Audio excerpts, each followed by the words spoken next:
Hello students, आप लोग कैसे हैं? बेटा मैं आपका सुमित सर आज आपके लिए एक ऐसा वीडियो बना के लेके आऊँ जिसको देखने के बाद जिन बच्चों को एससीएम में डर लगता है कि सर हम पास कैसे होंगे, उनको पास होने की तो टेंशन खत्म ही हो जाएगी। एग्जामिशन एग्जामिशन का मतलब 60+ मार्क्स आसानी से आ सकते हैं। तो आज की जो वीडियो है इसका नाम है क्वेश्चन वाइज इंपॉर्टेंट चैप्टर्स। तो इस लेक्चर में मैं आपको क्या बताने वाला हूँ, इस लेक्चर में मैं आपको बताने वाला हूँ कि जो स्टूडेंट जून 26 के एग्ज़ाम में एससीएम का पेपर देना चाहते हैं उन बच्चों को ये पता होना चाहिए कि जो क्वेश्चन वो अटेम्प्ट करेंगे उसमें कौन से मॉड्यूल का कौन सा चैप्टर कवर होगा, ताकि वो कम समय में उन चैप्टर्स पे ज़्यादा फोकस करें जो इसमें मेहनत कम है, समय कम लगना है और स्कोरिंग ज़्यादा है, मार्क्स ज़्यादा हैं, ताकि वो आराम से अपने 60+ मार्क्स को स्कोर कर सकें। हमारा एक ही एम होता है सबसे पहले कि बच्चे के 60 नंबर दिलवाए जाएँ। 60 नंबर आने के बाद में बच्चा सिक्योर हो जाता है कि यार मेरी तो एग्जामिशन पक्की हो गई है, और एग्रीगेट 200 बनाना उस ग्रुप में उसके लिए आसान हो जाता है। सबसे ज़्यादा जो बच्चे फेल हो जाते हैं वो एग्रीगेट ना बनने की वजह से फेल होते हैं। मतलब चारों पेपर का जो टोटल है वो 200 मार्क्स बनाना हमारा मेन एम होता है, बट उसके लिए हम चाहते हैं कि जो बच्चा एससीएम का पेपर देने जा रहा है जून 26 के अंदर, उसके कम से कम इस पेपर में 60+ आ जाए। तो देखिए आगे शुरुआत करते हैं। सबसे पहले हम बात करते हैं हमारा सिलेबस क्या है। इंस्टीट्यूट ने जो हमारा सिलेबस बनाया है उसे दो पार्ट में डिवाइड करके section A strategic cost management for decision making और section B quantitative techniques in decision making. तो यहाँ पर हमारे पास में जो मॉड्यूल्स हैं वो 5 मॉड्यूल तो कॉस्टिंग में हैं, बाकी के आपके पास जो मॉड्यूल बचते हैं 6 मॉड्यूल से लेकर 15 तक, जो बाकी के आपके 10 मॉड्यूल हैं 6, 7, 8, 9, 10, 11, 12, 13, 14, 15, आपके 10 मॉड्यूल किस में आ जाएंगे भाई? सेक्शन बी में। तो हम ये कह सकते हैं 15 मॉड्यूल का हमारा टोटल सिलेबस है, जिसमें पहले 5 मॉड्यूल कॉस्टिंग का पार्ट है, बाकी के 10 मॉड्यूल हमारे क्यूटी का पार्ट है, क्वांटिटेटिव टेक्निक। अब यहाँ पे कुछ परसेंटेज दे रखी है, तो क्या सर इसी परसेंटेज के हिसाब से पेपर आता है? नहीं, परसेंटेज के हिसाब से पेपर नहीं आता। किसी में मॉड्यूल में परसेंटेज फॉलो की जाती है, किसी में फॉलो नहीं की जाती। तो सबसे पहले हम आगे चलते हैं। इंस्टीट्यूट का जो पेपर हमारे पास आएगा, सबसे पहले जब क्वेश्चन पेपर जून 26 में स्टूडेंट्स के सामने क्वेश्चन पेपर उनके पास होगा, तो वो सबसे पहले क्या देखेंगे कि जो सेक्शन ए है एमसीक्यू 30 नंबर का, 30 नंबर का मतलब 15 एमसीक्यू मिलेंगे 2 नंबर के हिसाब से। 30 नंबर के एमसीक्यू हैं जो आपको सारे के सारे एमसीक्यू करने हैं, उसमें कोई चॉइस नहीं मिलेगी। हाँ, यहाँ पे एक फ़ायदा यह है कि यदि कोई क्वेश्चन का आंसर गलत हो जाता है एमसीक्यू में तो कोई नेगेटिव मार्किंग आपके लिए नहीं है, ये बहुत फ़ायदेमंद है। इसका मतलब आपको सारे क्वेश्चन एमसीक्यू के अटेम्प्ट करने हैं। जो आते हैं वो तो ठीक है, जो नहीं आते आप उनको छोड़ के मत आएँ, आपके हिसाब से जो बेस्ट आंसर हो सकता है वो जरूर टिक करके आएँ, मतलब लिख के आएँ। नेक्स्ट आपके पास है सेक्शन बी डिस्क्रिप्टिव पार्ट, जिसमें आपके पास में 70 मार्क्स का पेपर आपको अटेम्प्ट करना है। यहाँ पर आपके पास में 7 क्वेश्चंस होंगे, कोई भी 5 क्वेश्चंस आपको अटेम्प्ट करने हैं। हर एक क्वेश्चन 14 नंबर का होगा। 5 क्वेश्चन यदि मैं 14 से मल्टीप्लाई करता हूँ तो आपको यहाँ पे 70 मार्क्स का पेपर अटेम्प्ट करना है। सबसे पहले यदि हम बात करते हैं डिस्क्रिप्टिव पार्ट में, जो हमारा क्वेश्चन नंबर 2 से स्टार्ट होता है क्वेश्चन नंबर 8 तक, हमारे पास में 7 क्वेश्चंस के चॉइसेस हैं, जिसमें से केवल हमें 5 क्वेश्चन अटेम्प्ट करने हैं। क्वेश्चन नंबर जो 2 है वो पूरा का पूरा एक 14 नंबर का क्वेश्चन आपको मिलेगा। 3A 3B दोनों आपके प्रैक्टिकल क्वेश्चन मिलेंगे 7-7 नंबर के। 4A 4B में एक प्रैक्टिकल एक थ्योरी मिलेगा। 5A 5B 7-7 नंबर के 2 प्रैक्टिकल हैं। 6A 6B 7-7 नंबर के 2 प्रैक्टिकल क्वेश्चन है। 7A 7B 8A 8B यहाँ पर भी 7-7 नंबर के 7-7 मार्क्स के 2 प्रैक्टिकल क्वेश्चंस आपको मिलने वाले हैं। इसका मतलब यदि हम डिस्क्रिप्टिव पार्ट में देखें तो केवल 4B एक ऐसा क्वेश्चन है जिसमें 7 मार्क्स का थ्योरी आना है। बाकी क्वेश्चन नंबर 2 से लेके क्वेश्चन नंबर 8 तक सारे के सारे ऐसे क्वेश्चंस हैं जिसमें आपको भरपूर प्रैक्टिकल मिलने वाला है। बात समझ में आ गई? आपको टेंशन लेने की जरूरत नहीं है। तो प्रैक्टिकली प्रैक्टिकल आपकी लाइफ में, ठीक है जी। तो यहाँ पर एससीएम में अच्छे नंबर लाना आपके लिए बहुत आसान हो जाएगा यदि आप इस वीडियो को बिल्कुल लास्ट तक ध्यान से सुने और समझे। देखिए अभी नेक्स्ट पॉइंट आपके पास में है सेक्शन ए, जिसको हम थोड़ा सा डिटेल में समझाना चाहते हैं कि जो 30 नंबर के आपके पास में एमसीक्यू आते हैं, उस एमसीक्यू में किस तरीके के क्वेश्चंस आते हैं, प्रैक्टिकल एमसीक्यू आते हैं या थ्योरी एमसीक्यू आते हैं। तो मैंने पिछले 5 अटैम्प्ट के दिसंबर 23 से लेकर दिसंबर 25 तक मेरे 5 अटैम्प्ट हो गए। 23, फिर जून 24, दिसंबर 24, जून 25, दिसंबर 25, इस तरीके से मैंने 5 अटैम्प्ट के पेपर को एनालाइज किया।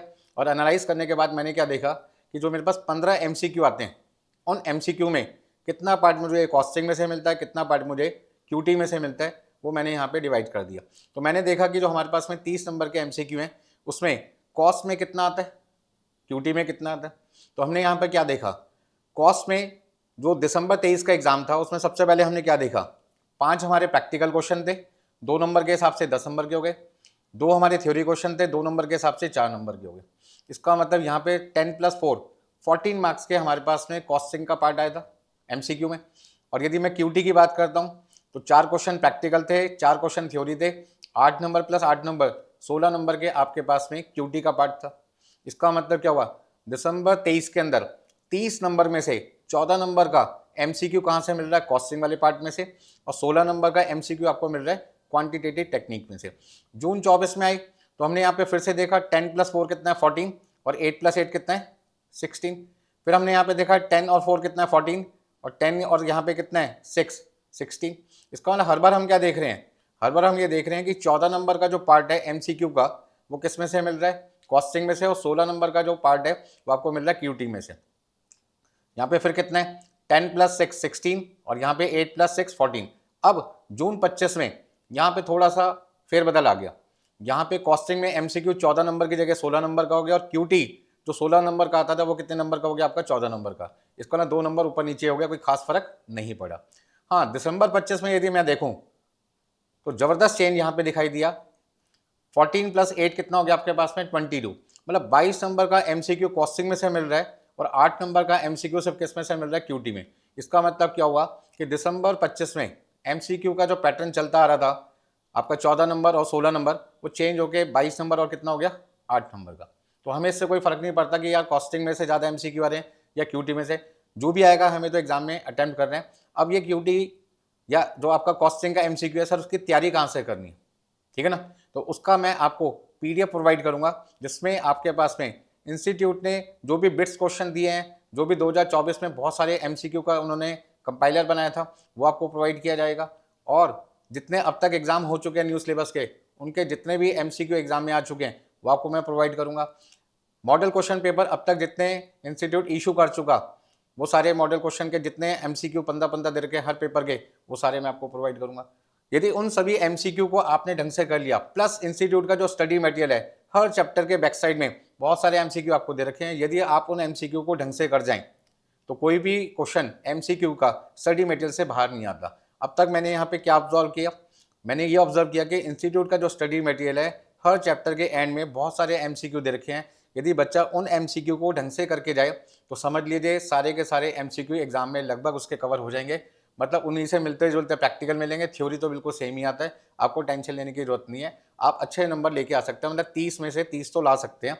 और यदि एक आध क्वेश्चन गलत भी हो जाते हैं तो एक क्वेश्चन 2 नंबर गए, 2 क्वेश्चन भी गलत हो गए तो भी आपके मिनिमम 26 नंबर तो यहाँ पे आपको मिल ही जाएंगे। बात समझ में आ रही है? चलिए आगे चलते हैं। सर आप हमें क्या बता सकते हैं कि जो हमें एमसीक्यू मिलेंगे उसमें प्रैक्टिकल एमसीक्यू किस चैप्टर में से आते हैं, थ्योरी एमसीक्यू किस चैप्टर में से आते हैं? बिल्कुल बता सकता हूँ। Relevant costing, target costing, marginal costing, activity based costing, throughput accounting, standard costing, learning curve, game theory, simulation, पर सीपीएम, मैक्सिमम मिनिमा, और बिजनेस फोरकास्टिंग मॉडल जिसमें टाइम सीरीज आता है, रिग्रेशन एनालिसिस आता है। ये वो चैप्टर्स हैं जिनमें जो आपको एमसीक्यू है प्रैक्टिकल पार्ट मिलता है। अब यदि मैं थ्योरी पार्ट की बात करता हूँ तो थ्योरी चैप्टर्स मेरे लिए कौन से रहेंगे? Introduction to strategic cost management, quality cost management, transportation, assignment, simulation, business forecasting model, और introduction to tool for data analytics, जो कि हमारा सबसे लास्ट मॉड्यूल है, मॉड्यूल नंबर 15। इसका मतलब थ्योरी किस में से आनी है वो मैंने आपको बता दिया, प्रैक्टिकल किस में से आना है वो आपको बता दिया, एमसीक्यू का आपको सब कुछ पता लग गया। चलो आगे चलते हैं। अब हम चलते हैं सेक्शन बी पर। टेबल मैंने आपके सामने यहाँ पे प्रेजेंट कर रखी है, उसमें मैं आपको बताना चाहता हूँ कि दिसंबर 23 से दिसंबर 25 तक जो मेरे 5 अटेम्प्ट हो चुके हैं एससीएम पेपर के, पेपर नंबर 16 ग्रुप 3 में जो मेरा पेपर आता है स्ट्रैटेजिक कॉस्ट मैनेजमेंट का, उसमें जो मेरे 15 मॉड्यूल इंस्टीट्यूट ने बना रखे हैं उनमें जो लास्ट मॉड्यूल है डाटा एनालिटिक्स के नाम से जो है, वो आपका जो एमसीक्यू का थ्योरी पार्ट होता है सिर्फ उससे रिलेटेड है। तो वहाँ कोई भी 7 नंबर का जो क्वेश्चन है अभी तक इंस्टीट्यूट ने दिसंबर 23 से दिसंबर 25 तक 5 अटेम्प्ट में नहीं पूछा। इसलिए मैंने जो यहाँ पे मॉड्यूल हैं वो 15 की जगह कितने लिखे हैं? 14। 15 क्यों नहीं लिखा? क्योंकि वो थ्योरी पार्ट है और वो भी सिर्फ किस में कवर होता है? एमसीक्यू में कवर होता है। चलिए आगे चलते हैं। और इस टेबल में मैं आपको बताने वाला हूँ कि दिसंबर 23 से लेकर दिसंबर 25 तक जो मेरे 5 पेपर हो चुके हैं उनमें किस मॉड्यूल की क्या वेटेज है वो आपको पता चल जाएगी। तो मैंने यहाँ पे देखा दिसंबर 23 में एक बार 7 नंबर का क्वेश्चन आया, और दिसंबर 24 में 7 नंबर का क्वेश्चन आया, किसमें से, मॉड्यूल 1 से। फिर मॉड्यूल नंबर जो 2 है क्वालिटी कॉस्ट मैनेजमेंट, उसमें 7 नंबर का क्वेश्चन जून 24, जून 25 और दिसंबर 25 में आया। फिर जो मेरा मॉड्यूल नंबर 3 है डिसीजन मेकिंग टेक्निक, जो मेरे लिए सबसे इंपॉर्टेंट है, इसमें काफ़ी सारे चैप्टर्स कवर किए जाते हैं। कौन कौन से चैप्टर्स आते हैं वो मैं भी आपको डिटेल में यहाँ पे बताऊंगा। लगभग यहाँ पर हमेशा आपको 28 नंबर का पार्ट मिलता है। मतलब मॉड्यूल नंबर 3 से आपका जो डिस्क्रिप्टिव पार्ट है, प्रैक्टिकल पार्ट है, वो कितने नंबर का आता है, 28 नंबर का। एक्टिविटी बेस्ड मैनेजमेंट और थ्रूपुट अकाउंटिंग जो मॉड्यूल नंबर 4 में आपका कवर होता है, वहाँ पर 7 नंबर का क्वेश्चन, ये 7 नंबर और ये 7 जिनको मैंने सर्कल किया है, ये हमेशा एक्टिविटी बेस्ड कॉस्टिंग से आए हैं। और ये जो रेड कलर से मैंने लिखा हुआ है जून 24 में और दिसंबर 25 में, ये किस में से आया, थ्रूपुट अकाउंटिंग। इसका मतलब यदि कोई स्टूडेंट मॉड्यूल नंबर 4 को करके जाता है तो वहाँ से 7 नंबर का या तो एक्टिविटी बेस्ड कॉस्टिंग का एक क्वेश्चन मिलना है या फिर उसको थ्रूपुट अकाउंटिंग का एक प्रैक्टिकल क्वेश्चन मिलना है। मतलब 2 चैप्टर करो, 7 नंबर आपकी झोली में गिर जाएंगे। ठीक है ना जी। नेक्स्ट आपके पास है स्टैंडर्ड कॉस्टिंग। हर बार इस मॉड्यूल में से 14 नंबर का पेपर आता है। लीनियर प्रोग्रामिंग जून 24 और दिसंबर 25 में 7-7 नंबर का एक बार क्वेश्चन आया। फिर असाइनमेंट आपके पास में दिसंबर 23, दिसंबर 24, दिसंबर 25 में आ चुका है। गेम थ्योरी आपके पास में दिसंबर 24 में आया था खाली। आपके पास है सिमुलेशन हर बार आता है 7 नंबर का। पर्ट सीपीएम जिसको नेटवर्क एनालिसिस कहते हैं, यहाँ पर दिसंबर 23 में 7 नंबर का आया था। फिर जून 24, दिसंबर 24, जून 25, तीनों बार 14-14 नंबर का क्वेश्चन आया। ठीक है जी। और दिसंबर 25 में इस चैप्टर से क्वेश्चन ही नहीं पूछा। मतलब कि गजब हो गया यहाँ तो हमारे साथ। मतलब जो बच्चा पर्ट सीपीएम के दिन रात मेहनत करके गया था, दिसंबर 25 में उसके सारे सपने टूट गए, आपको इस चैप्टर से क्वेश्चन नहीं मिला। इसका मतलब ये नहीं है कि जून 26 में नहीं मिलेगा। जून 26 में मुझे ऐसा लगता है कि इसमें से कम 7 नंबर का एक क्वेश्चन आपको जरूर मिलेगा। वेरी इंपॉर्टेंट पार्ट होता है कॉस्टिंग के लिए, फाइनल के लिए। लर्निंग कर्व दिसंबर 23 में आया था, दिसंबर 25 में आया। Business application of maxima minimum 7 number फिर नहीं आया, 7 नंबर। इसका मतलब लगभग आते ही है। और जो आपका बिजनेस फोरकास्टिंग मॉडल है, जो टाइम सीरीज मॉडल्स होते हैं, रिग्रेशन एनालिसिस होते हैं, हर बार उसमें से 7 नंबर का एक क्वेश्चन आता ही आता है। तो आपको यहाँ पे एक आइडिया लग गया होगा कि जो मेरे 15 मॉड्यूल हैं उसमें से जो आखिरी मॉड्यूल है डाटा एनालिटिक्स का, वो MCQ थ्योरी में कवर होता है, इसलिए उसे मैंने यहाँ पे नहीं लिखा। आपको क्लियर हो गया। बाकी जो 14 मॉड्यूल हैं उनके पिछले 5 अटेम्प्ट के जो पेपर हो चुके हैं, क्या वेटेज है वो मैंने आपके सामने यहाँ पर लिखी हुई है। अब इस एनालिसिस को थोड़ा सा और डिटेल में चलते हैं लेके। तो हमने यहाँ पे क्या देखा, जो मेरे 5 अटेम्प्ट हो चुके हैं दिसंबर 23 से दिसंबर 25 तक, उसमें सबसे पहले हमने क्या देखा, जो हमारा क्वेश्चन नंबर 2 आता है वो कौन से चैप्टर से आता है। बच्चा ये जानना चाहता है कि सर जब मैं एग्जाम में जाऊंगा तो मैं पहला क्वेश्चन जो क्वेश्चन नंबर 2 है उसे अटेम्प्ट करूं या ना करूं। अच्छा यदि करूंगा तो सर मुझे उसके लिए कौन से चैप्टर को तैयार करके जाना पड़ेगा, मतलब कौन से मॉड्यूल से क्वेश्चन मेरे को मिलेगा। तो भाई जो क्वेश्चन नंबर 2 है उसमें दिसंबर 23 में रेलिवेंट कॉस्टिंग, फिर डिसीजन मेकिंग रेलिवेंट कॉस्टिंग। कहने का मतलब क्या होगा कि जो क्वेश्चन नंबर 2 है वो आपको 14 नंबर का एक सिंगल क्वेश्चन मिलेगा, बड़ा साइज का क्वेश्चन होगा, और ये मॉड्यूल नंबर 3 में से कवर किया जाएगा। मॉड्यूल नंबर 3 ध्यान रखना। 3A और 3B जो 7-7 नंबर के 2 क्वेश्चन है, उसमें 3A ट्रांसफर प्राइस। इसका मतलब कंफर्म हो गया कि जो 3A है वो एग्जाम में कहां से मिलना है, ट्रांसफर प्राइस से। 3B target costing, life cycle costing, आपका जो डिसीजन मेकिंग है प्रोबेबिलिटी का, target costing, life cycle costing. इसका मतलब क्या हुआ कि यहां पर जो 3B है वो 3 चैप्टर से कवर किया जा रहा है, या तो टारगेट कॉस्टिंग में से, या लाइफ साइकिल कॉस्टिंग में, या डिसीजन मेकिंग इन प्रोबेबिलिटी जो है उनमें से। तो यदि आप ये 3 चैप्टर कर लेते हैं तो 3B आपका आसानी से हो जाएगा। और ये तीनों चैप्टर बड़े छोटे छोटे हैं, ज़्यादा बड़े भी नहीं है, 2-2, 3-3 लेक्चर के चैप्टर्स हैं।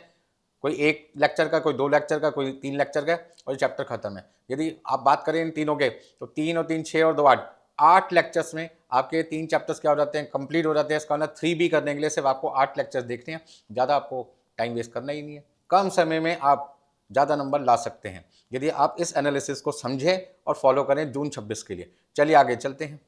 ठीक है जी।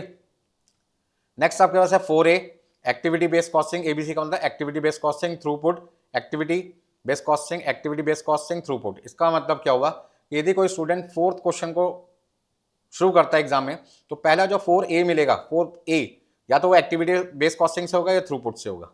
ठीक है ना।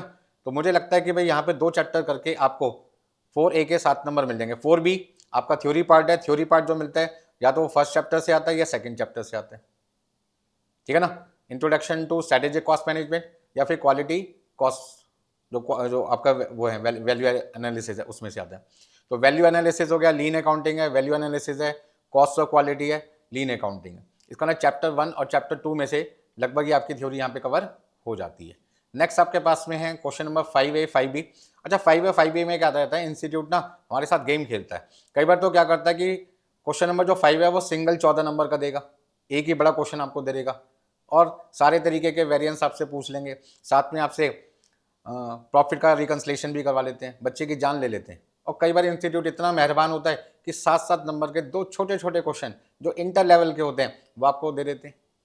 तो हमें नहीं पता कि भाई 14 नंबर का क्वेश्चन एग्जाम में आएगा या 7-7 के। दिसंबर 23 में 7-7 के 2 क्वेश्चन आए थे या 14 नंबर का आया था। तो हमने क्या देखा, दिसंबर 23 में हमारे पास स्टैंडर्ड कॉस्टिंग का पूरा एक 14 नंबर का क्वेश्चन आया। फिर जून 24 में हमने देखा 7-7 के 2 आए, लेकिन दिसंबर 24 जून 25 में 14-14 नंबर का है और फिर दिसंबर 25 में इस बार 7-7 के कर दिए। तो हमें ये नहीं कंफर्म है कि 14 नंबर का एक बड़ा क्वेश्चन आएगा स्टैंडर्ड कॉस्टिंग से या 7-7 नंबर के 2 बच्चों वाले क्वेश्चन आपकी किस्मत में लिखे हैं। तो ये तो जून 26 में जब एग्जाम आएगा तभी भैया पता चलेगा, उससे पहले हम कुछ नहीं कह सकते। तो आप बड़े क्वेश्चन की भी प्रैक्टिस करके जाएंगे यहाँ पे स्टैंडर्ड कॉस्टिंग और छोटे। इसका ना क्वेश्चन नंबर जो 5 है, चाहे वो 2 पार्ट में आए या सिंगल पार्ट में आए, आपको 14 नंबर स्टैंडर्ड कॉस्टिंग से मिलने वाले हैं। तो आपको सबसे ज़्यादा प्रैक्टिस स्टैंडर्ड कॉस्टिंग में करनी चाहिए उन बच्चों को जिनको क्वेश्चन नंबर 5 अटेम्प्ट करना है, ठीक है ना। अच्छा हम ये कह सकते हैं कि क्वेश्चन नंबर 2 से लेके क्वेश्चन नंबर जो 5 है, क्वेश्चन 2 से क्वेश्चन 5 आपका कॉस्टिंग का पार्ट है। क्वेश्चन नंबर 6 से लेके क्वेश्चन नंबर 8 तक आपका क्वांटिटेटिव टेक्निक यहाँ पे स्टार्ट हो जाती है, क्यूटी का पार्ट। तो इसका मतलब क्या होगा, क्वेश्चन 2, 3, 4, 5 पहले 4 क्वेश्चन कॉस्टिंग के मिलेंगे और आखिरी के 3 क्वेश्चन 6, 7, 8 आपको क्यूटी के मिलेंगे। बात समझ में आ गई। अब आपकी मर्जी है कि आप कोई भी 5 क्वेश्चन करें। यदि कोई बच्चा कहता है मैं 6, 7, 8 करना चाहता हूँ और सर क्वेश्चन नंबर मैं 3 और 4 करना चाहता हूँ, तो भैया उसके 5 क्वेश्चन हो गए ना। और 5 क्वेश्चन होने के बाद ना तो उसको मॉड्यूल नंबर जो 3 में डिसीजन मेकिंग है जो डिटेल में पढ़नी पड़ती है वो पढ़ने की जरूरत पड़ेगी, और ना ही उसको क्वेश्चन नंबर 5 में जो स्टैंडर्ड कॉस्टिंग होती है वो पढ़नी पड़ेगी। बट मैंने ऐसा नहीं कहा कि भाई आपको नहीं पढ़ना। यदि आप एक अच्छे कॉस्ट अकाउंटेंट बनना चाहते हैं और जब किसी कंपनी में जॉब करेंगे या प्रैक्टिस करेंगे तो आपको स्टैंडर्ड कॉस्टिंग और डिसीजन मेकिंग का ही तो मेन काम करना पड़ेगा। तो भैया किसी भी कीमत पे आप इसे छोड़ के ना जाए। लेकिन जो बच्चे कहते हैं सर मेरे पास तो टाइम ही बड़ा कम है, जून 26 का मैं तो जॉब कर रहा हूँ या अभी तक मैंने होश नहीं संभाला, आज ही मेरी नींद खुली है, अब मैंने पढ़ने का डिसाइड किया, तो उन बच्चों के लिए तो भैया ये एनालिसिस बहुत काम की है। जिसने सब कुछ करके जाना है, अच्छे नंबर लेके आने हैं, भैया वो तो सब कुछ करके जाएगा। लेकिन जिसके पास में टाइम की लिमिटेशन है उसके लिए ये एनालिसिस बहुत काम की है। बात समझ में आ रही है आपको। भैया आप इसको समझो कि मुझे एग्जाम में अगले 2-2.5 महीने के अंदर जो मेरे पास टाइम बचा हुआ है, आपका देखो मार्च का महीना चल रहा है, मार्च आ जाओगे 25 तारीख, तो अब आपके पास में क्या बचा, अप्रैल, मई और जून में तो पेपर ही आपके चालू हैं। तो कहने का मतलब क्या हुआ, 2 महीने अप्रॉक्सीमेटली 60 दिन आपके पास में है। जून का टाइम तो मैं इग्नोर कर रहा हूँ, रिवीजन के लिए लेके चल रहा हूँ। तो नेक्स्ट 60 डेज में आप खुद प्लान करोगे यार मुझे एग्जाम में कौन सा चैप्टर करना है, कौन सा नहीं करना, मतलब मैं कौन सा क्वेश्चन अटेम्प्ट करूं और उसके लिए मुझे कौन सा चैप्टर करके जाना चाहिए, ताकि कम समय में मैं अच्छे नंबर ला सकूं। अच्छे का मतलब मेरे यहाँ जो मिनिमम डेफिनेशन होती है अच्छे नंबर की होती है 60 प्लस की, 60 और 60 प्लस, ताकि आप उस पेपर में सिक्योर हो जाए कि भाई मेरे तो 60 नंबर आ गए, एग्जामिनेशन पक्की। चलो आगे चलते हैं। अब 6A में हमने क्या देखा, असाइनमेंट, फिर linear programming, assignment, transportation, linear programming. इसका ना असाइनमेंट, लीनियर प्रोग्रामिंग और ट्रांसपोर्टेशन ये 3 चैप्टर करने से 6A होता है। 6B में सिमुलेशन ज़्यादातर आता है, कभी कभी असाइनमेंट आ जाता है। फिर 7A 7B में पर्ट CPM, लर्निंग कर्व, एक बार ऐसा हुआ 7-7 नंबर का। फिर 3 बार हमने क्या देखा, पर्ट CPM से पूरा एक 14 नंबर का क्वेश्चन आया जून 24 में, फिर दिसंबर 24 में और जून 25 में, मतलब हैट्रिक लग गई। तीनों बार 14-14 नंबर का क्वेश्चन पर्ट CPM में आ गया। अब लोगों के मन में विश्वास हो गया कि यार 14 नंबर का क्वेश्चन पर्ट CPM से आने ही आना है 7th क्वेश्चन में।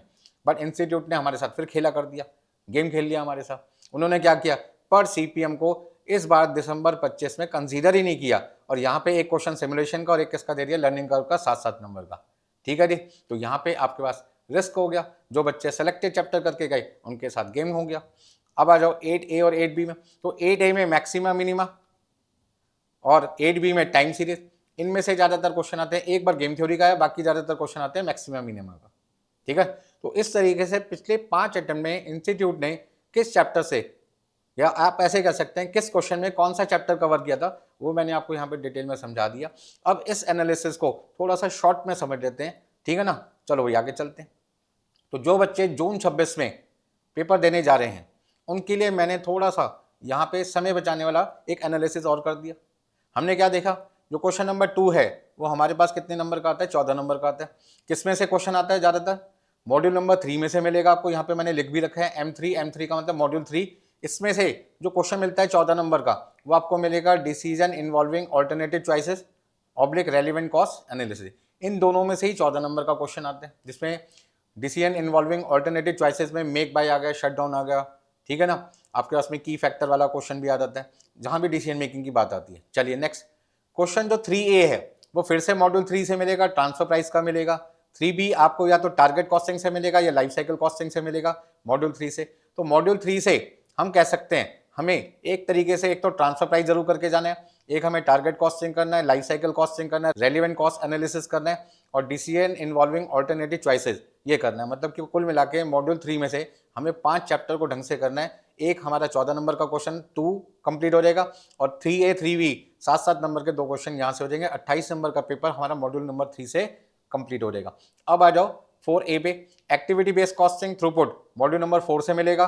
Value analysis, lean accounting, cost of quality, total quality management आपको मॉड्यूल 1 या मॉड्यूल नंबर 2 से मिलेगा, जो थ्योरी का क्वेश्चन आपके लिए। नेक्स्ट आपके पास है क्वेश्चन नंबर 5, जहां पे 14 नंबर का एक सिंगल क्वेश्चन भी स्टैंडर्ड कॉस्टिंग से आ सकता है या 7-7 नंबर के 2 क्वेश्चन भी आ सकते हैं, मॉड्यूल नंबर 5 से मिलेंगे। यहाँ पे मैंने आपको क्या समझा, चैप्टर्स के नाम भी बता दिया, साथ में मॉड्यूल भी बता दिया। क्वेश्चन नंबर 6 है 6B, 6 जो है linear programming problem transportation assignment, यहाँ से आपको मिलेगा, मतलब 6, 7, 8 मॉड्यूल से मिलेगा। जो 6B है असाइनमेंट और सिमुलेशन, ज़्यादातर सिमुलेशन का क्वेश्चन आता है। 7 जो क्वेश्चन है उसमें ज़्यादातर पर CPM का क्वेश्चन आता है या फिर आपका लर्निंग कर्व का आता है या कभी कभार सिमुलेशन का क्वेश्चन देते हैं। तो यहाँ पे क्वेश्चन नंबर 7 में आपको 3 तरीके के चैप्टर करके जाने हैं, सिमुलेशन, पर CPM और लर्निंग कर्व। नेक्स्ट आपके पास है क्वेश्चन नंबर 8, जहाँ पे मैक्सिमम मिनिमा या गेम थ्योरी का क्वेश्चन पूछते हैं, ज़्यादातर मैक्सिमम मिनिमा आता है मॉड्यूल नंबर 13 में से। और मॉड्यूल नंबर जो आपके पास में 14 है उसमें से आपको बिजनेस फोरकास्टिंग मॉडल, जिसमें टाइम सीरीज का ज़्यादातर क्वेश्चन आपके पास एग्जाम में आता ही आता है।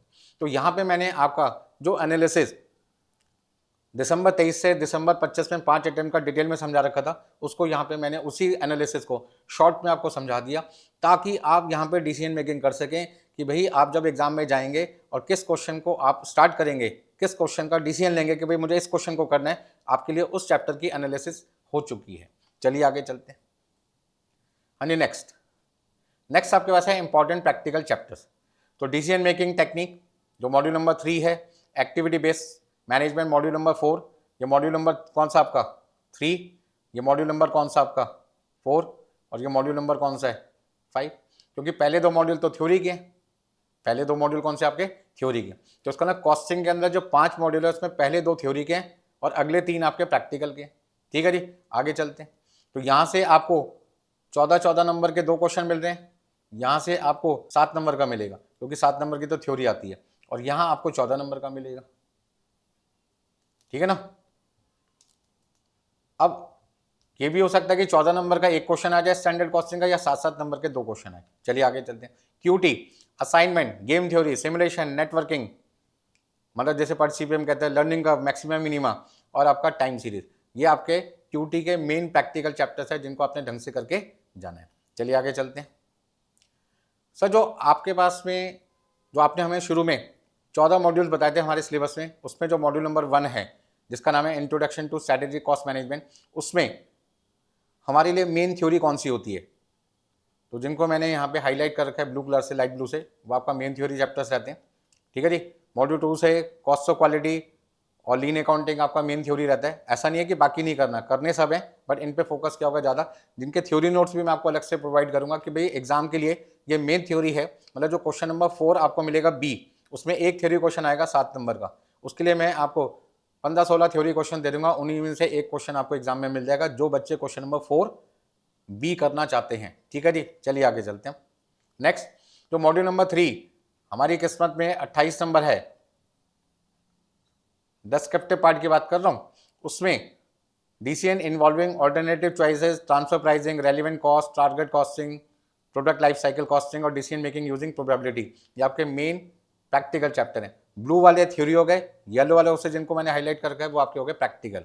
नेक्स्ट मॉड्यूल नंबर 4, इसमें activity based cost management practical आता ही आता है। हाँ जी, एक्टिविटी बेस्ड कॉस्ट मैनेजमेंट और आपका जो थ्रूपुट अकाउंटिंग है इससे आपको क्या मिलेगा प्रैक्टिकल। बैकफ्लश अकाउंटिंग से आपको क्या मिलता है नॉर्मली थ्योरी मिल सकता है। आपका जो मॉड्यूल नंबर 5 है इवेल्युएटिंग परफॉर्मेंस, जिसको हम कहते हैं आपका वेरिएंस एनालिसिस, जिसको हम कहते हैं स्टैंडर्ड कॉस्टिंग, सिंपल भाषा में स्टैंडर्ड कॉस्टिंग कह सकते हैं। वहाँ से आपको 14 नंबर का या तो सिंगल या 7-7 नंबर के 2 प्रैक्टिकल क्वेश्चन जरूर मिलेंगे। नेक्स्ट आपके पास है क्वांटिटेटिव टेक्निक, जिसमें जो लीनियर प्रोग्रामिंग है इसमें प्रैक्टिकल कम पूछते हैं। प्रैक्टिकल यहाँ पे कैसे आता है, आपको एक पैराग्राफ दे रखा होगा और उस पैराग्राफ से आपको क्या करनी होती है, इक्वेशन बनानी पड़ती है, ठीक है, जिसमें आपका मैक्सिमम ऑब्जेक्ट जो होता है, एक तो ऑब्जेक्ट फंक्शन बनाना पड़ता है और उसके साथ में जो इक्वेशन में इंफॉर्मेशन आपको दे रखी होती है उसको हमें क्या करना होता है एक्स वाई की फॉर्म में लिखना पड़ता है, ठीक है जी। चलो आगे लिखते हैं। नेक्स्ट आपके पास है advantage of linear programming, application areas of linear programming, special cases in linear programming. ये आपके पास में थ्योरी है। ड्यूअलिटी एक कॉन्सेप्ट होता है जहां पर मिनिमाइज फंक्शन को मैक्सिमम में या मैक्सिमम फंक्शन को मिनिमाइज में कन्वर्ट किया जाता है, ठीक है ना। वर्टिकल जो होते हैं हमारी चीज़ें वो किस में हो जाती है, हॉरिजेंटल में, हॉरिजेंटल वाली सारी चीज़ें किस में हो जाती है, वर्टिकल में। तो जब ये चैप्टर आपको समझाएंगे वहाँ पे क्लियर हो जाएगा। नेक्स्ट ट्रांसपोर्टेशन आपका नॉर्मली क्या रहता है, प्रैक्टिकल रहता है। असाइनमेंट में हंगेरियन मेथड कि आपसे इंफॉर्मेशन थ्योरी में पूछ सकते हैं, बट नॉर्मली एग्जाम में प्रैक्टिकल क्वेश्चन ही आता है यहाँ पे, ठीक है ना। गेम थ्योरी, अच्छा ये सर आप बता क्यों रहे हो, ये जो ब्लू कलर के आपने पॉइंट्स यहाँ पे हाईलाइट कर रखे हैं वो थ्योरी के आपने हमें क्यों बताए। भाई एमसीक्यू भी तो आता है, आपको याद होगा एमसीक्यू जो 30 नंबर के आते हैं उसमें कॉस्टिंग और जो क्यूटी होता है उसके थ्योरी क्वेश्चंस भी तो आते हैं, उनके लिए मैंने हाईलाइट कर रखा है। हाँ, जो डिस्क्रिप्टिव पार्ट है क्वेश्चन नंबर 2 से लेके क्वेश्चन नंबर 8 तक, वहां केवल क्वेश्चन नंबर जो 4B है वो 7 नंबर का थ्योरी आएगा जो मॉड्यूल नंबर 1 या मॉड्यूल नंबर 2 से मिलेगा। उसकी थ्योरी आपको 1 और 2 से करनी है, लेकिन एमसीक्यू की थ्योरी भी तो आपको करनी पड़ेगी। वो कहाँ से करोगे भैया, यहीं से तो करोगे। चलो आगे चलते हैं। सिमुलेशन आपको समझ में आ गया होगा। नेक्स्ट आपके पास है नेटवर्क एनालिसिस, सीपीएम जिसको कहते हैं पर सीपीएम। तो यहाँ पे पर सीपीएम का नॉर्मली या तो 14 नंबर का एक सिंगल क्वेश्चन मिलता है या 7 नंबर का एक प्रैक्टिकल क्वेश्चन आपको मिल जाता है। थ्योरी आपसे पर सीपीएम का वहाँ पे पूछ सकते हैं एमसीक्यू में। लर्निंग का नॉर्मली आपके पास में एमसीक्यू भी आते हैं, प्रैक्टिकल के थ्योरी भी आते हैं, और साथ में जो डिस्क्रिप्टिव पार्ट होता है 7 नंबर का वहाँ पे भी पूछ सकते हैं आपसे। नेक्स्ट मैक्सिमम मिनिमा, नॉर्मली आपसे क्या पूछते हैं, प्रैक्टिकल क्वेश्चन पूछते हैं। हाँ जी, बिजनेस फोरकास्टिंग एमसीक्यू भी आते हैं यहाँ पे, और डिस्क्रिप्टिव पार्ट में जो क्वेश्चन आपका जो 8B है वो भी यहाँ से आता है। जो लास्ट मॉड्यूल है introduction to tool for data analytics, जो पूरा का पूरा चैप्टर है वो थ्योरी है, और यहाँ पे ये एमसीक्यू आते हैं, एमसीक्यू भी थ्योरी आते हैं, ठीक है ना, थ्योरी एमसीक्यू। तो इस तरीके से मैंने आपके सामने आज जो एनालिसिस प्रेजेंट की है उससे मुझे लगता है कि जून 26 में जिन बच्चों को एससीएम में डर लग रहा था कि यार हम पास होंगे नहीं होंगे, अब वो आसानी से पास हो सकते हैं। अच्छा एक चीज मैं आपको और बताना चाहूंगा,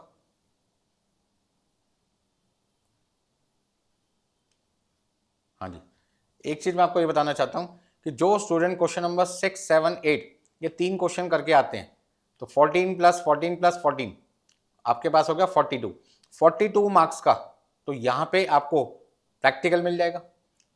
42 नंबर के आपका क्यूटी का पार्ट यहाँ से प्रैक्टिकल हो गया।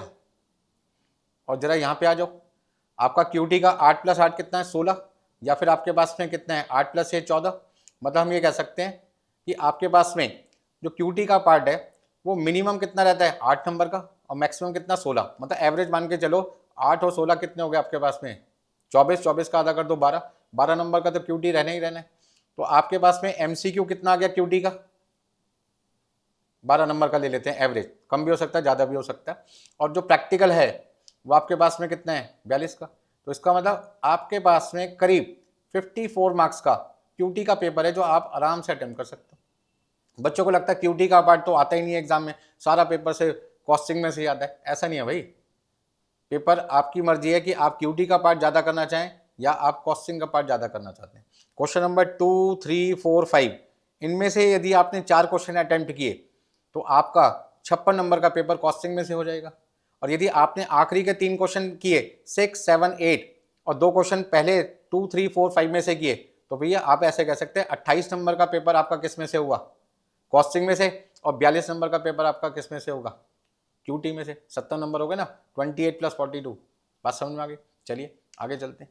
तो इस तरीके से ये एनालिसिस मुझे लगता है कि भाई आपको एक ज़बरदस्त रेस्पॉन्स देने वाली है। आपका जो डर था पेपर कैसे होगा, सर कैसे करते हैं, वो सारी चीज़ें मुझे लगता है बिल्कुल क्लियर हो गई होगी।